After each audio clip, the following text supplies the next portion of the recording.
हर घर की यही टेंशन कि आज नाश्ते में क्या बनेगा और खाने में क्या बनेगा। तो आज मैं आप सभी के साथ बहुत ही इजी और टेस्टी रेसिपी लेकर के आई हूँ, जिसे बनाने में हार्डली 20 से 25 मिनट लगेगा और ये इतना ज़्यादा टेस्टी बनके तैयार होता है कि इसे आप बच्चों के लंच बॉक्स में भी देख सकते हैं।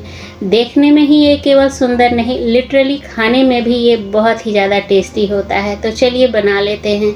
तो सबसे पहले एक बाउल लेंगे, उसमें 1 कप सूजी लिया है। बारीक वाली सूजी है, बारीक मोटी कोई भी चलेगी। 1 कप बेसन लिया है। 1 कप यहाँ पे मैं चावल का आटा ले रही हूँ और यहाँ पे 1 कप मैं फिटा हुआ दही ले रही हूँ। मेरे पास फिटा हुआ दही था तो वही यूज़ किया है। आपके पास गाढ़ा दही हो तो वो यूज़ कर लेना। और 1 कप पानी लिया है। मतलब सारी चीज़ें मैंने एक ही कप से मेज़र किया है। मेज़रमेंट का ध्यान रखिएगा, पहली बार में ही आपका बैटर जो है वो परफेक्ट बन के तैयार होगा। जैसे कि मैंने यहाँ पे चावल का आटा लिया है। अगर आपके पास मान लीजिए बाई चांस चावल का आटा नहीं है तो आप इसकी जगह गेहूं का आटा का भी इस्तेमाल कर सकते हैं। अब सारी चीज़ों को बहुत अच्छी तरह से फेंट लेना है, कोई लम्स वगैरह नहीं रहने चाहिए। तो देख लीजिए इस तरह से कंसिस्टेंसी वाला बैटर जो है वो तैयार हुआ है। और अभी मैंने इसमें 1 कप ही पानी मिलाया है। अब यहाँ पे सूजी है, फूलेगा तो रेस्ट पे छोड़ देंगे। तब तक स्टफिंग की तैयारी कर लेते हैं। तो स्टफिंग के लिए सबसे पहले मैंने यहाँ पे 2 मीडियम साइज़ के कच्चे आलू लिए हैं। छिलका उतार के पानी में रखा था ताकि काले ना पड़े। अब मोटे वाले ग्रेटर से ग्रेट कर लेंगे। तो यहाँ पे आप उबले हुए आलू का भी इस्तेमाल कर सकते हैं। मैं ज़्यादातर उबले हुए आलू का इस्तेमाल करती हूँ इस नाश्ते को बनाने में, लेकिन आज मैंने कच्चे आलू का इस्तेमाल किया है। इससे भी नाश्ता जो है ना बहुत टेस्टी बनेगा।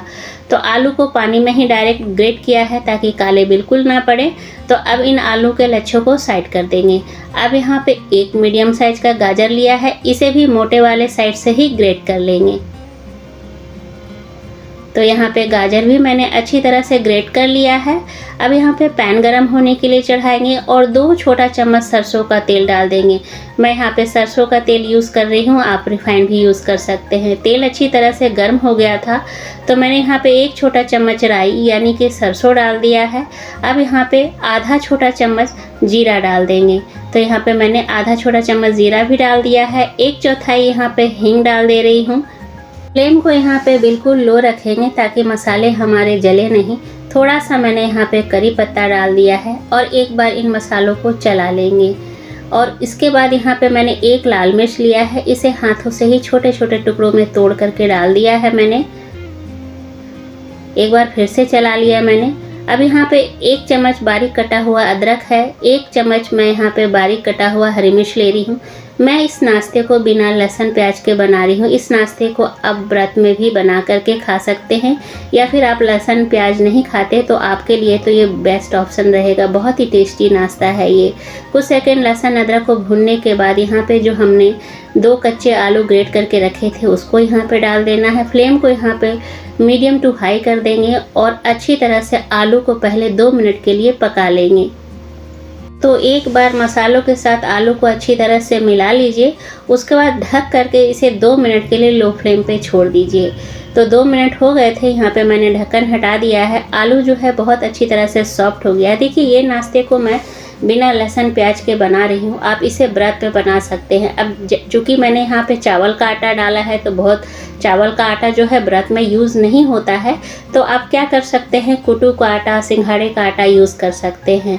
तो यहाँ पे गाजर डाल दिया मैंने, कुछ ग्रीन बीन्स डाल दिया, शिमला मिर्च डाल दिया, स्वाद अनुसार नमक डाल दिया, 1/4 मैंने यहाँ पे हल्दी डाल दिया है, 1 छोटा चम्मच धनिया पाउडर डाल दिया है, 1 छोटा चम्मच मैं यहाँ पे चाट मसाला डाल रही हूँ। अगर आप व्रत के लिए बना रहे हैं तो चाट मसाला बिल्कुल मत डालिएगा, आमचूर पाउडर डालिएगा या फिर नींबू का रस डालिएगा। नींबू का रस जब डालेंगे तो गैस फ्लेम को बंद करके डालिएगा। तो यहाँ पे मैंने मसालों को अच्छी तरह से सब्जियों के साथ मिक्स कर लिया है।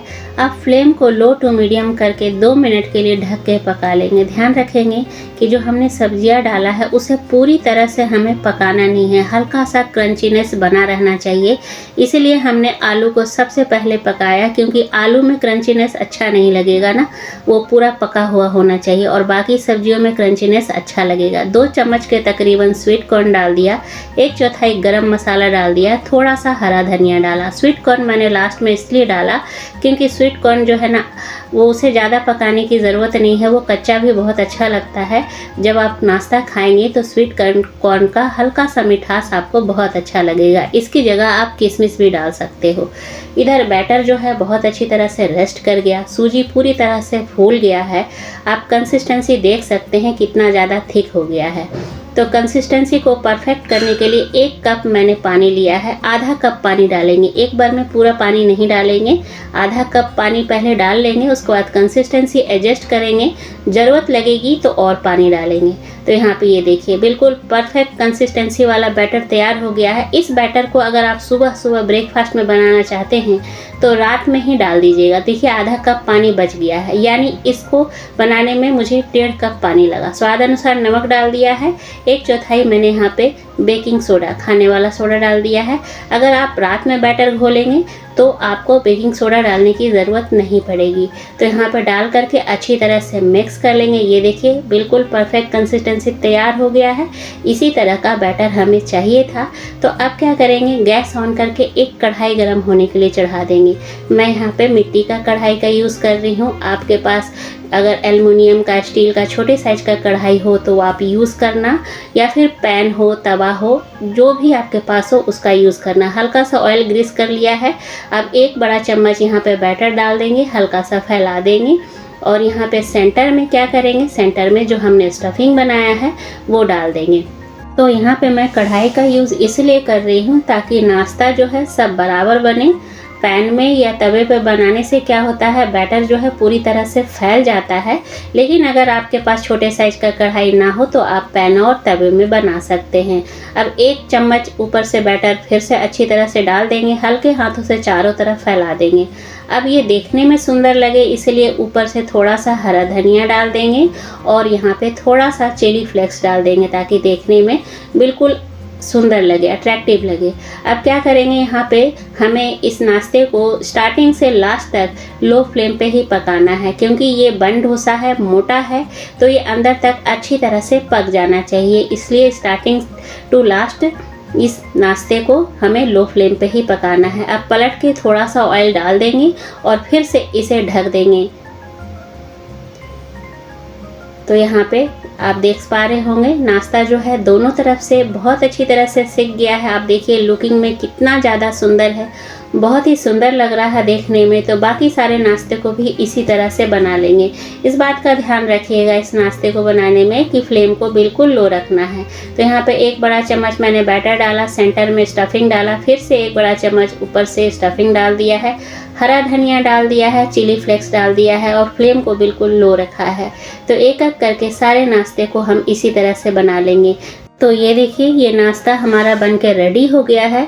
जो कढ़ाई के निचला हिस्सा था उसका डिज़ाइन कुछ और निकल के आया है। ऊपरी हिस्सा जिसमें मैंने हरा धनिया और चिली फ्लेक्स स्प्रिंकल किया था उसका डिज़ाइन कुछ और आया है। दोनों तरफ से बहुत ही सुंदर लग रहा है देखने में। तो ऐसा नाश्ता जो देखने में इतना अट्रैक्टिव हो, सुंदर हो, जिसे किसी को भूख नहीं हो वो भी देख करके इसे खाना चाहेगा। तो इसे गर्मा गर्म सर्व कीजिए हरे धनिए की चटनी के साथ या फिर इमली की चटनी के साथ, या कोई भी आपका मनपसंद सॉस हो, डिप हो, उसके साथ बहुत ही अच्छा लगता है। इस नाश्ते को आप बच्चों के लंच बॉक्स में भी दे सकते हो। ये देखिए कितना ज़्यादा सुंदर है ना, जिसे भूख नहीं है वो भी देखकर इसे खाना चाहेगा। और एक में ही पेट भर जाता है लेकिन मन नहीं भरता। अब यहाँ पे मैं तोड़ के दिखा रही हूँ, अंदर से बहुत अच्छी तरह से पक गया है, एकदम सॉफ्ट और फ्लफी बन के तैयार होता है, फ्लेवरफुल होता है, स्टफिंग पूरी तरह से भरा हुआ है। तो उम्मीद करती हूँ कि आज की ये जो रेसिपी है आप सभी को पसंद आई होगी। अगर पसंद आए तो प्लीज़ लाइक ज़रूर से किया कीजिए। चैनल पर अगर आप पहली बार आए हैं तो चैनल को ज़रूर से सब्सक्राइब कर लीजिए, बेल आइकन को भी प्रेस कर दीजिए ताकि आने वाली वीडियो की नोटिफिकेशन आप सभी को सबसे पहले मिले। मिलती हूँ अगली रेसिपी में, तब तक के लिए take care, bye bye, thanks for watching.